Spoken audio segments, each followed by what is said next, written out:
Toutes les dames du village arrivèrent au palais, prétendant porter l'enfant du prince. Il était une fois, dans un village africain mystique, un grand roi nommé Kofi régnait sur son royaume avec sagesse et grâce, et son peuple l'adorait. Le roi Kofi avait un fils nommé Amari, qui était la prunelle de ses yeux, et l'héritier apparent du trône. Le prince Amari était un jeune homme beau, gentil, et doux, aimé, admiré par toutes les dames du village. Malgré son origine royale, Amari aimait mener une vie simple et ordinaire. Il cherchait des aventures dans les vastes terres agricoles entourant le village. Un jour fatidique, alors qu'Amari grimpait l'un des plus grands arbres de la ferme, la tragédie frappa, il manqua une marche, tomba de cette grande hauteur, et se brisa le cou. Le prince resta inconscient, sa vie ne tenant qu'à un fil. La nouvelle de l'accident du prince se répandit, comme une traînée de poudre dans tout le village, et toute la communauté fut plongée dans le désespoir. Le roi Kofi, rempli d'inquiétude et de désespoir, convoqua tous les guérisseurs puissants du pays pour sauver son fils bien-aimé. Mais malgré leurs meilleurs efforts, le prince resta dans un profond coma, insensible à tout traitement.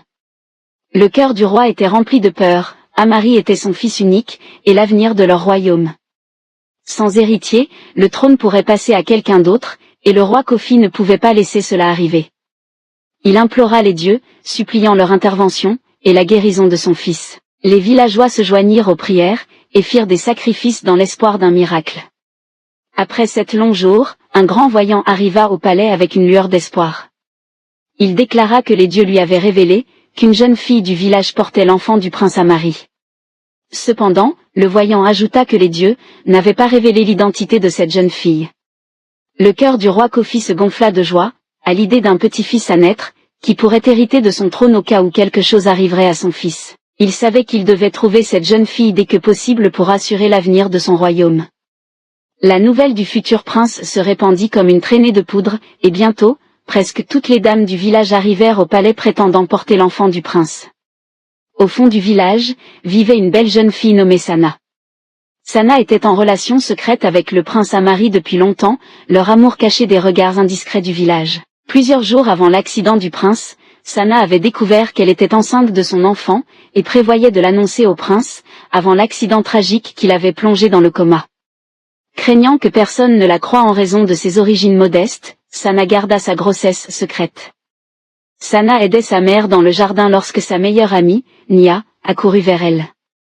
Nia informa Sana du rassemblement des dames au palais, toutes prétendant être enceintes du prince. Choquée et inquiète, Sana se confia à Nia, lui révélant sa propre grossesse.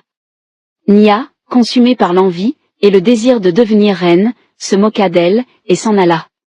Sur le chemin du retour, Nia échafauda un plan. Alors, parce que le prince est dans le coma, et ne peut pas parler, vous prétendez toutes être enceintes de lui. Vous voulez toutes devenir reines, n'est-ce pas? Très bien, jouons à ce jeu. Lorsque Sana arriva au palais, elle fut étonnée de voir son amie Nia parmi les dames prétendant être enceintes du prince. Le roi, également étonné, questionna toutes les dames sur la raison de leur présence. Le voyant avait dit qu'une seule dame portait l'enfant du prince, alors pourquoi toutes prétendaient-elles être enceintes? Chaque dame insista sur le fait que le prince les avait mises enceintes avant l'accident, semant la confusion au palais. Le roi Kofi, un sage homme, décida de soumettre les dames à une série de tests, pour déterminer la légitimité de leurs revendications. Les tests devaient commencer dans 7 jours de marché. Pendant ces 7 jours, le village était en effervescence. Les cœurs étaient agités, et les hommes occupés, car les dames, ayant prétendu être enceintes plus tôt, cherchaient à coucher avec eux pour potentiellement tomber enceintes. Nia, déterminée à surpasser tout le monde, se tenait éloignée de Sana, qui ignorait la tromperie de son amie. Le 7e jour, toutes les dames enceintes se rassemblèrent au palais. La célèbre sage-femme du village, Amina, fut appelée pour confirmer les grossesses. À la surprise générale, Amina déclara que toutes les dames étaient effectivement enceintes. Un nouveau test fut annoncé, un test de plantation de graines. Chaque dame devait planter une graine spéciale dans le jardin du prince Amari, symbolisant la vie qui poussait en elle.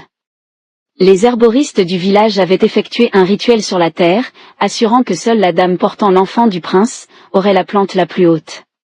Au fil des jours, toutes les plantes commencèrent à pousser, mais celle de Sana se démarqua par sa hauteur et sa vigueur. Nia, consumée par l'envie et le désespoir, ne pouvait supporter de voir Sana réussir.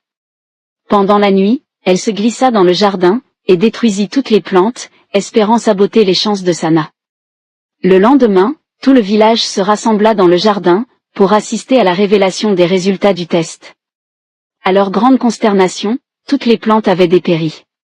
L'herboriste, dévasté par la tournure des événements, annonça que les dieux avaient révélé un dernier test. Ce test ne déterminerait pas seulement la mère de l'enfant du prince, mais pourrait aussi guérir le prince lui-même. Toutes les dames furent invitées à aller chercher l'eau de vie dans la rivière magique au cœur de la forêt. L'eau rapportée par la véritable mère de l'enfant du prince aurait le pouvoir de le guérir. De plus, elle deviendrait la princesse et la future reine du village. Cependant, celles qui échoueraient au test deviendraient esclaves de la reine, la servant pour le reste de leur vie en punition de leurs mensonges et tromperies. À l'annonce de cette punition, de nombreuses dames se rétractèrent, confessant qu'elles avaient menti, et que d'autres hommes du village les avaient mises enceintes. Elles furent pardonnées, mais vécurent le reste de leur vie dans la honte. Seule Nia resta déterminée, incapable de supporter l'idée que Sana devienne reine. Elle avait un plan, et était prête à tout risquer.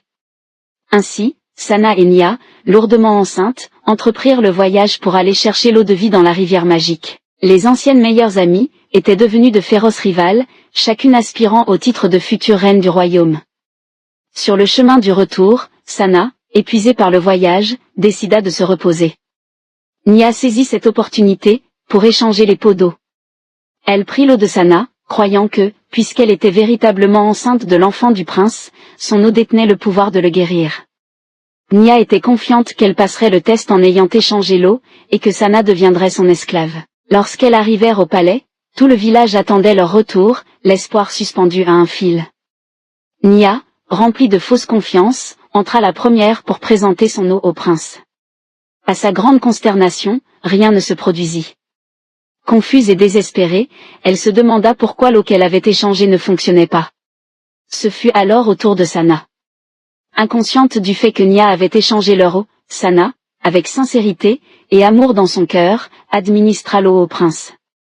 Miraculeusement, le prince revint à la vie, ses yeux s'ouvrant. Ce n'était pas l'eau qui importait, mais la personne qui l'administrait. La connexion authentique de Sana, avec le prince l'avait ramenée du bord de la mort.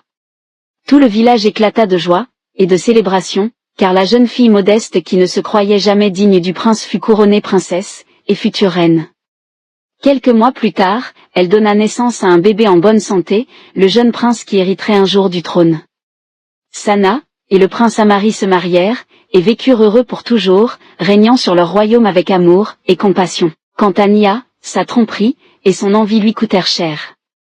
Elle passa le reste de sa vie comme esclave, servant Sana.